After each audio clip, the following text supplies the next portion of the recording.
J'ai envie de dire quelque chose et écoute et retiens, parce que c'est important pour ta connaissance. Le diable a été à une bonne école. Qui n'a pas compris, lève la main, j'explique. Parce que l'église pour moi est une école. Le diable a été à une bonne école. Quelle était l'école du diable? Dieu. Or, la Bible dit sur Dieu, Dieu ne commence pas une chose. Dieu, il achève avant de commencer. Voilà pourquoi, with God, tout ce qu'il fait marche. Pourquoi? Parce qu'on ne peut pas échouer dans une chose qu'on a déjà terminée. Dieu a déjà achevé. Donc Dieu termine d'abord. Et puis il revient. Et ensuite il te parle. Ce n'est pas quand il t'a parlé que l'histoire commence. Il a déjà fini. Et le diable a été à cette école-là. Le diable a appris. On ne sait pas combien de temps le diable a fait avec Dieu. C'est dans l'éternité. Et il a eu le temps d'apprendre. Et je t'assure qu'il apprend très bien. C'est pas comme toi. Quand on te parle, c'est comme si on ne te parlait pas. C'est comme si tu as sommeil. Il apprend très bien. Et il sait comment travailler. Il sait comment se focaliser sur quelqu'un pendant 10 ans. Dans le silence. Oh mon frère, j'ai vu ça. Vous avez l'impression qu'il n'est pas là, mais il est là. Quand il va frapper, vous tous vous tenez la tête. Toi, tu crois que le diable, il fait quoi en ce moment? Ou même pas en ce moment. Au début même de 2021. Toi, tu crois qu'il était sur 2021? Il avait déjà fini avec 2021. 2022 que toi, tu attends là. Lui, il a déjà fini. Il attend maintenant que tu entres, que tu constates qu'il n'y a rien. Au nom de Jésus, que Dieu te délivre. C'est comme ça que Jésus, I like that verse. Jésus, il vient devant les figuiers. Il regarde les figuiers et dit, ah, où sont les fruits? On lui dit, oh, Jésus, c'est les figuiers. Peut-être que tu n'as pas bien vu. J'ai vu, mais j'ai faim. Où sont les fruits? Mais Jésus, attends, on ne te comprend pas. Ce n'est pas la saison. C'est normal. Jésus regarde les figuiers, je te maudis. Plus jamais tu ne donneras des fruits. Oh, quelle révélation terrible. Voici la pensée de Dieu pour nous. Parce qu'il s'agit là, cet événement-là, il ne s'agit même pas du figuier et tout ça, de la fin de Jésus. Il s'agit de la révélation de la nouvelle alliance. C'est que Jésus a envie de nous dire.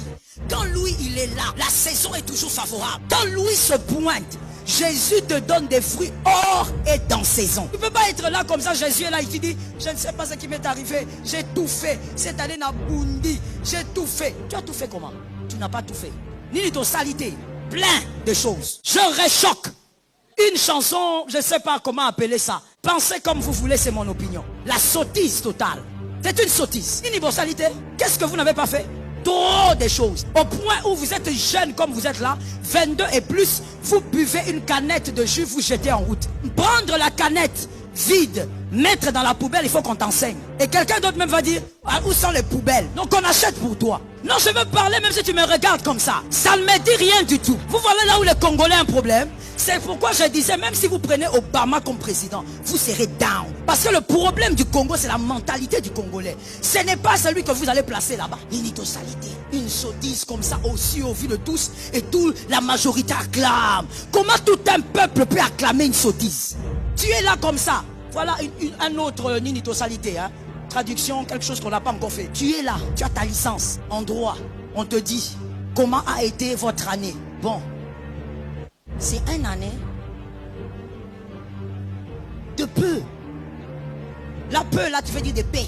Non, que aussi, le président vient t'apprendre le français. Que le ministre vient t'apprendre à étudier. Pourquoi tout un peuple peut acclamer des sottises? C'est ça la bizarrerie. Il y a trop de choses que toi, en tant que citoyen, tu n'as pas fait. Donc vous êtes un être humain équilibré, vraiment. Avec un peu d'intelligence, pas beaucoup. Il faudrait que vous soyez capable de réfléchir quand vous n'avancez pas. De mettre d'abord la faute sur vous, avant de la mettre sur un autre. Et c'est le problème de la jeunesse congolaise. Toujours des boucs émissaires. Si tu n'as pas étudié, c'est à cause de Mobutu. Si tu n'as pas épousé une bonne femme, c'est à cause de Kabila le père. Si tu as été incapable de finir tes études, Joseph, c'est lui qui t'a empêché d'étudier. Extraordinaire. Si tu n'es pas capable de nourrir ta famille, donc tu n'es pas capable même de planter les légumes derrière la maison là, les légumes qui poussent d'ailleurs tout seuls, si tu n'es pas capable, c'est Tshisekedi. Regarde comment ma parcelle est aride. Oh, Tshisekedi. Et tu dis même, allons seulement. Oui, vous irez jusqu'en enfer. Quand tu constates que tu marches, ta chaussure a un problème de talon, le talon est à lever, parce que peut-être que c'est un faux cuir et il fait chaud. Fayoulou. Donc en fait pour toi, jeune Congolais, quand tu as un problème, c'est toujours la faute de quelqu'un. Et je ne dis pas ça que j'imagine, même à l'église, je constate ça avec la jeunesse ici. C'est toujours la faute de quelqu'un. Tu vas dire à une personne, pourquoi ça c'est sale? Je crois que Léonel n'avait pas fait. J'avais dit à Léonel, ça doit être la faute de quelqu'un, c'est jamais toi en fait. Comment quelqu'un peut évoluer dans la vie quand il a toujours des boucs émissaires? On ne t'a pas dit qu'on ne vit pas comme ça. On n'arrive pas à se réaliser comme ça. Un être humain équilibré doit se remettre en question. Ce ne sont pas les autres. Moi, qu'est-ce que je n'ai pas bien fait? Où est-ce que j'ai raté? Arrête de focaliser sur les gens. Au lieu maintenant de former cette jeunesse-là, la jeunesse est en train de courir derrière des choses bizarres, derrière des futilités. Que Dieu nous donne une génération différente. Que Dieu nous donne une génération au Congo des hommes et des femmes qui vont réfléchir différemment. Nous avons besoin des têtes qui réfléchissent. Nous n'avons pas besoin seulement des gens qui nous brandissent des diplômes. Que Jésus te sorte de là.